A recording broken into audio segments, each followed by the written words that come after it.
ఈ మధ్య ఓటీటీ సంస్థలు బాగా తెలివిమీరిపోయాయి. సినిమాలు కొనడం లేదు. విడుదలకు ముందే ఓటీటీ డీల్ క్లోజ్ చేయడం చాలా కష్టంగా మారింది.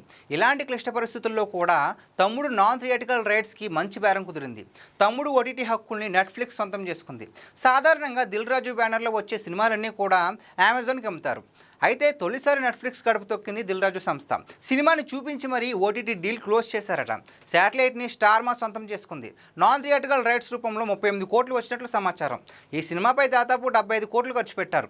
మిగిలిన 37 కోట్లు థియేటర్ల నుంచి రావాలి. ఇటీవల నితిన్కు వరుసగా ఫ్లాపులు చుట్టుముట్టాయి. ఎన్నో ఆశలు పెట్టుకున్న రాబిన్ హుడ్ కూడా బాగా నిరాశపరిచింది. తమ్ముడు కూడా వాయిదాలు పడుతూ వచ్చింది. ఇలాంటి దశలోనూ నాన్ థియేటికల్ రైట్స్ పేరిట మంచి వ్యాపారమే చేసింది ఈ cinema. Venu Sriram track record బాగుండటం, దిల్ రాజు సంస్థ కావడంతో ఓటీటీ డీల్ క్లోజ్ అయింది. ఇటీవల విడుదల చేసిన ట్రైలర్ ఓకే అనిపించుకుంది. ఈ నెల 28న రెండో ట్రైలర్ కూడా రిలీజ్ చేస్తున్నారని తెలుస్తుంది. ప్రమోషన్లు కూడా కొత్తగా చేయాలని దిల్ రాజు భావిస్తున్నారు. ఈ వారం నుంచే తమ్ముడు పబ్లిసిటీ పనులు మొదలవచ్చు.